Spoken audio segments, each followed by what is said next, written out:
বিশ্বজুড়ে অনেক শহরই অপরাধ, সহিংসতা এবং নিরাপত্তাহীনতার জন্য কুখ্যাত। কিছু শহরে সন্ধ্যার পর বের হওয়াই মানে বিপদ। আজকের ভিডিওতে আমরা জানাবো বিশ্বের সবচেয়ে 5টি অনিরাপদ শহরের কথা, যেখানে হত্যা, ডাকাতি, অপহরণ এবং সংঘর্ষ নিত্যদিনের ঘটনা। আপনি কি এই শহরগুলোর নাম জানেন? আসুন শুরু করি।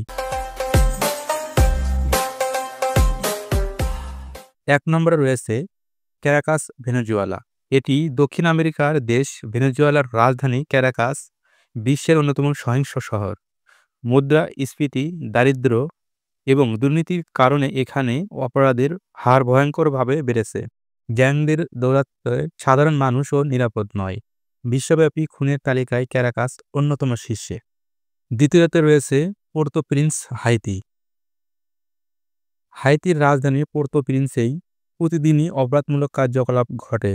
দুর্বল সরকার ও আইনশৃঙ্খলা পরিস্থিতির কারণে সশস্ত্র গ্যাংরা শহর নিয়ন্ত্রণ করে থাকে। অপহরণ, হত্যা, ডাকাতির হার এত বেশি যে অনেক দেশ তাদের নাগরিকদের এখানে ভ্রমণে নিষেধাজ্ঞা দিয়েছে। তৃতীয়ত রয়েছে টিওয়ানা, মেক্সিকোর সীমান্তবর্তী শহর। টিওয়ানা মাদক চোরাচালান এবং গ্যাং যুদ্ধের জন্য কুখ্যাত। এখানে প্রতিনিয়ত কার্টেলগুলোর মধ্যে রক্তক্ষয়ী সংঘর্ষ হয়। খুনের হার এতটাই বেশি যে এটি বিশ্বের অন্যতম বিপজ্জনক শহর হিসেবে পরিচিত পায়।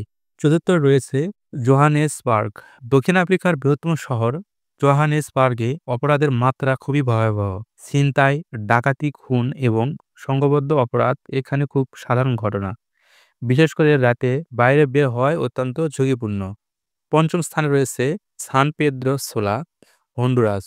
সেন্ট্রাল আমেরিকার হন্ডুরাসের শহর সান পেদ্রো সোলা একসময় বিশ্বের সবচেয়ে বিপজ্জনক শহর হিসেবে পরিচিত ছিল। আজও এখানে হত্যা, মাদক চোরাচালান এবং অপহরণের হার অনেক বেশি। গ্যাং সহিংসতা এবং দুর্নীতি এখানকার প্রধান সমস্যা। এই শহরগুলোতে প্রতিদিনই অপরাধমূলক কর্মকাণ্ড ঘটে, যা সাধারণ মানুষের জীবনকে দুর্বিষহ করে তুলেছে। আপনার কি মনে হয় এদের মধ্যে সবচেয়ে ভয়ঙ্কর শহর কোনটি? কমেন্ট করে জানান। আমাদের ভিডিও ভালো লাগলে লাইক দিন, শেয়ার করুন এবং সাবস্ক্রাইব করুন নতুন নতুন ভিডিওর জন্য।